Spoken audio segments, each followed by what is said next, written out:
Meus irmãos e minhas irmãs, paz e bem. Neste sábado, a liturgia nos apresenta o Evangelho de São João. O que nós vamos ver já tem alguns dias que tem acontecido isso no Evangelho, desde aquele momento que Jesus curou o homem paralítico na piscina de Betesda, que a relação dos fariseus, dos opositores de Jesus, que no quarto Evangelho são chamados de judeus, é sempre tensa. Jesus vai cada vez mais em direção a ser condenado a uma morte cruel, uma morte na cruz. Atentos a uma coisa, quando o quarto evangelho chama a esses opositores de Jesus de judeus, não está dizendo que todos os judeus foram contra Jesus. Isso seria injusto. O povo de Israel, na sua grande riqueza religiosa, nos deram personagens grandiosos. O próprio Jesus, Maria, os apóstolos, enfim, uma infinidade de pessoas que acreditaram no Salvador.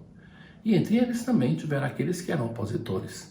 Eram sobretudo do grupo dos fariseus, dos doutores da lei, dos sacerdotes. Nós, na liturgia que antecede ao Tríduo Pascal, nós vamos ver essa relação cada vez mais tensa.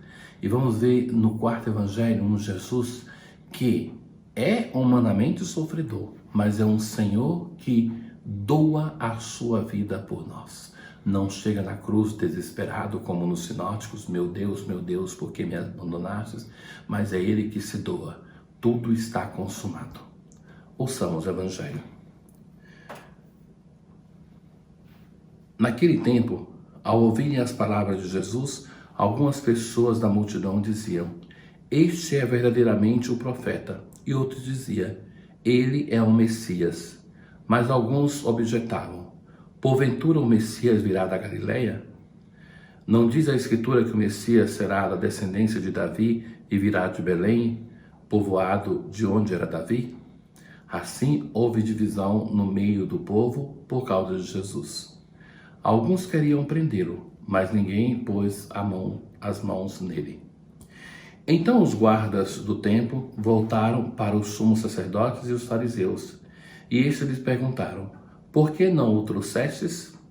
Os guardas responderam: "Ninguém jamais falou como este homem." Então os fariseus disseram-lhes: "Também vós nos deixais enganar?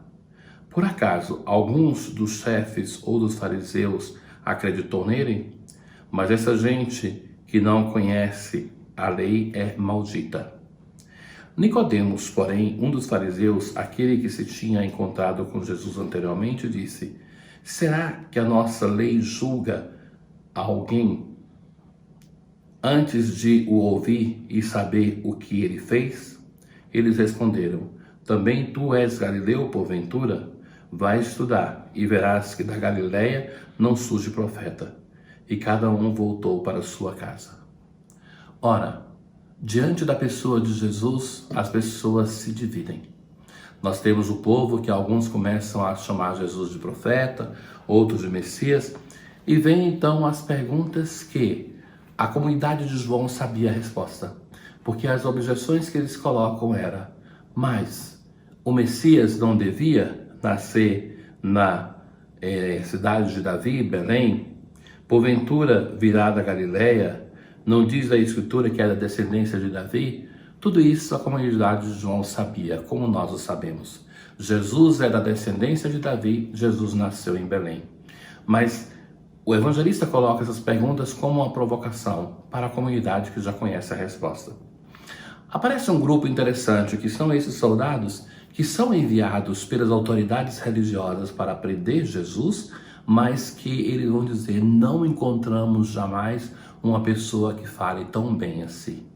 Jesus é um bom pregador, meus irmãos. Jesus é um mestre na arte de contar parábolas. Jesus é grandioso na sua capacidade de intuir aquilo que o seu interlocutor precisa escutar para crescer.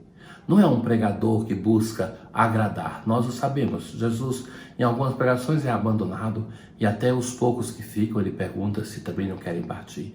Mas Jesus consegue tocar no fundo da alma da pessoa que está escutando e de fazer essa pessoa revelar a sua profundidade. Lembram da samaritana no poço de Sicar? O que Jesus conseguiu arrancar dessa mulher que era dura no início, que não queria dar para ele nem um copo com água? Mas mais na frente nós temos esses fariseus e sacerdotes.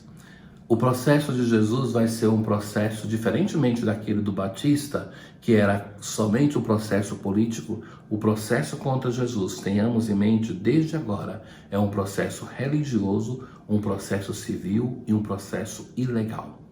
Eles querem condenar Jesus, não importa o motivo, mas tem que levar Jesus até a morte. E aparece de novo Nicodemos. Nicodemos que tenta mediar e intermediar para salvar Jesus e dizer assim, nós não podemos condenar uma pessoa sem escutar. E eles falam assim, você também está defendendo ele? Você também é um galileu? Não sabe que ele não é um profeta da Galileia, não pode vir o profeta. Acompanhemos a história desse nosso Jesus. Conhecemos sim, é uma história que nós já percorremos todo ano, mas sempre é nova. Nós podemos ver este Deus que é profundamente amor, um Deus que se doa, um Deus que se dá e um Deus que é abandonado pela nossa humanidade. Quem somos nós? Nós somos como aquele povo que aclama é o profeta, ou talvez que é o Messias. Talvez nós somos como os sacerdotes e fariseus que condenamos Jesus, ou que não condenamos a sua pessoa, mas o Jesus presente nos nossos irmãos. Ou talvez sejamos como Nicodemos, capaz de buscar dizer alguma palavra para sustentar o mestre que está sendo abandonado pelos seus discípulos. Que seja um bom sábado para todos vocês, para todos nós, que a nossa quarentena possa se tornar quaresma e nos prepararmos para celebrar a Páscoa da Ressurreição. O Senhor esteja convosco, Ele está no meio de nós. Abençoe-vos o Deus Todo-Poderoso, Pai e Filho e Espírito Santo. Paz.